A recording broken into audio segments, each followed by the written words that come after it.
సరే, ఇప్పుడు ఇంత పెద్ద ప్రోగ్రామ్ చేస్తున్నారు కదా దాసరి గారి పేరు పైన. ఈ ప్రోగ్రామ్ చేయడానికి ఫండ్ రైజింగ్ అయి ఉంటుంది.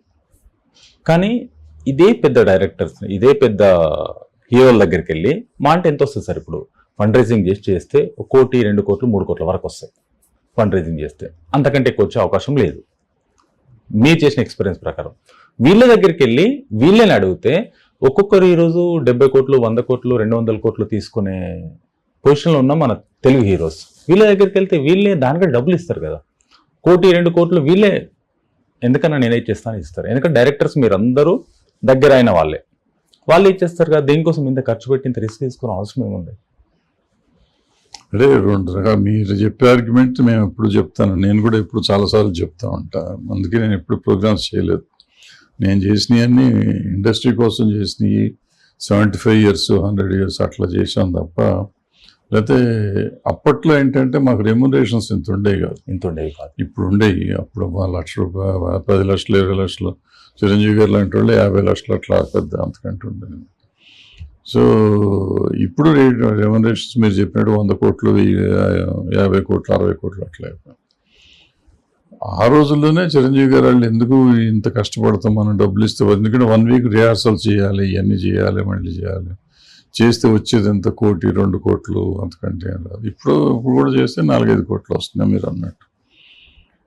సో మీరు అన్నట్టు వాళ్ళు ఇస్తే సరిపోతుంది. ఆల్రెడీ ప్రభాస్ 35 లక్షలు 40-50 లక్షలు ఏదో ఇచ్చాడు అని చెప్తున్నారు, అనౌన్స్ చేశాడని చెప్తున్నారు. సో మరి వాళ్ళు అనౌన్స్ చేసిన దాన్ని కలిపే కదా మన వాళ్ళు చెప్తారు. బట్ ఏంటంటే ఎప్పుడు ప్రోగ్రామ్ చేస్తే ఒకటి అడ్వాంటేజ్ ఏంటంటే 10 మంది ఒకసారి కలుస్తారు.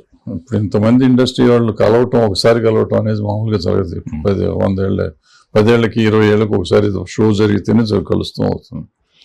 సో ఇండస్ట్రీని అంతా ఒక తాటి మీదకి తీసుకురావటం, ఒక స్టేజ్ మీదకి తీసుకురావటం అనేది జరుగుతాం. మంచి పరిణామం ఒకటి. రెండోది ఫ్యాన్స్ కుట్టుకుంటూ ఉంటారు, ఈయన ఫ్యాన్స్ ఆయన ఫ్యాన్స్. ఓ స్టేజ్ మీద వీళ్ళంతా కనపడితే ఆ ఫ్యాన్స్ అందరికి ఇట్లీస్ట్ రియలైజేషన్ ఉంటుంది, మనం అనవసరంగా రైవల్రీ కొట్టుకుంటాం, తిట్టుకుంటాం, వాళ్ళు బాగున్నారు అనే ఫీలింగ్ వస్తుంది. 2. మూడోది ఏంటంటే ఒక కంటెంట్, ఇంతమంది సినిమా వాళ్ళంతా ఇచ్చే కంటెంట్ టీవీలకు కానీ దానికి కానీ పబ్లిక్కి వాళ్ళు టికెట్లు కొనుక్కొని చాలా చూస్తున్నారు. ఇది ఫ్రీ వచ్చేది కదా, ఒక కంటెంట్ వస్తుంది వాళ్ళందరికీ, ఎంటర్టైన్మెంట్ ఫ్రీ కంటెంట్ ఇవ్వచ్చు ఆర్టిస్టులు అంతా అనేది ఉంది. బట్ మీరు చెప్పినట్టు సో నిజంగా 100 కోట్లు తీసుకునే యాక్టర్ అనుకుంటే ఆయన రోజు 1 కోటి రూపాయల కింద రెవెన్యూ. ఆయన 6 రోజులు మనకి రిహార్సల్ చేయాలి, ఒక రోజు షో చేయాలి. అంటే 7 days 7 crores.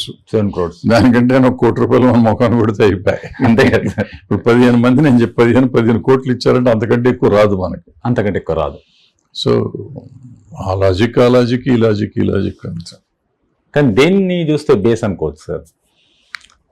దేనికని కాదు, కానీ ఎప్పటికైనా కానీ ఇండస్ట్రీ ఎప్పుడు నేను ఐ బిలీవ్ ఇన్ ఇండస్ట్రీలో ఉన్న వాళ్ళందరూ. ఎందుకంటే మనం కూపస్థ మండుకాల్లాగా మనం ఒక చోట ఉండిపోయి మనమే అన్ని తెలుసు అనుకొని తిరుగుతూ ఉంటాం. నలుగురిలోకి రావటం అనేది అవసరం. ఈ షో చేస్తామో చేయమో అనేది వదిలిపెడితే, నేను యాక్చువల్గా ఇండస్ట్రీ అంతా ఎవ్రీ ఇయర్ ఒక 1 week రెస్ట్ తీసుకుని ఫుల్ షూటింగ్లు బంద్ చేసి ఫిక్స్డ్ డేట్లు పెట్టుకుందాం అన్నా. నేను ఎప్పటి నుంచో ప్రపోజ్ చేస్తున్నా. ఫిక్స్డ్ డేట్లు పెట్టుకుని షూటింగ్లు బంద్ చేసి 1 week మనం పాడుకుంటా ఉందాం. దాన్ని కావాలంటే కంటెంట్ చేసి అమ్ముకోవచ్చు. మళ్ళీ వస్తే 100 కోట్లు, అప్పుడు 100-200 కోట్లు వస్తాయి. అవును, ఇట్లా 10 కోట్లు 5 కోట్లు కక్కుతు పడక్కర్లా. మనం ఒక ఫుల్గా ఇండస్ట్రీ అంతా కూర్చొని, అంటే ఫ్యామిలీస్తో కూర్చొని చేసుకుంటా ఉంటే ఆ కంటెంట్ అమ్మదాలు క్యాష్ చేసుకోవచ్చు. లేదా అట్లీస్ట్ మన ఫ్యామిలీస్ అన్ని కలిసి ఉంటే బాగుంటుంది అనేది నా కోరిక, ఆలోచన. అప్పటికి చాలామంది సపోర్ట్ చేశారు కానీ ఎప్పుడు మెటీరియలైజ్ అవ్వాలి. ఇప్పటికి కూడా మెటీరియలైజ్ అయితే బాగుంటుంది. ఎందుకంటే ఇప్పుడు మరీ ఎక్కువ కారవాన్ సిస్టమ్ వచ్చినాక ఒకటికొకటి సంబంధం కూడా లేదు. ఎవరు యాక్టర్ ఎవరు కాదు, నాన్ యాక్టర్ ఎవరు ప్రొడ్యూసర్ ఎవరు డైరెక్టర్ కూడా తెలియట్లేదు. ఈ పరిస్థితిలో ఉంది, చూడాలి మరి.